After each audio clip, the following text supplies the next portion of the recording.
Good morning, everybody. It is Tuesday, April 7th, and you know what time it is. We're going to get into the prices of cryptocurrencies.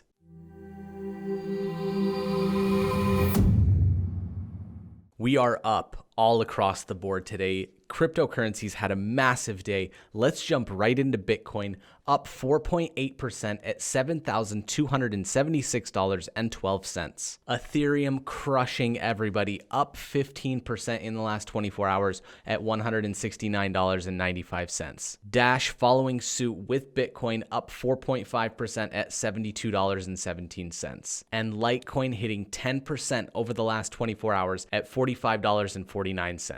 Bitcoin actually saw a peak in the last 24 hours at about $7,500, so we should see a nice upswing in today's market as well. Don't forget to join us later today when we go over the top news articles in the last 24 hours to see what's going on in the market and why everything's moving in the upwards direction. Don't forget to like the Facebook page, subscribe to the YouTube channel, and we will see you in the later video.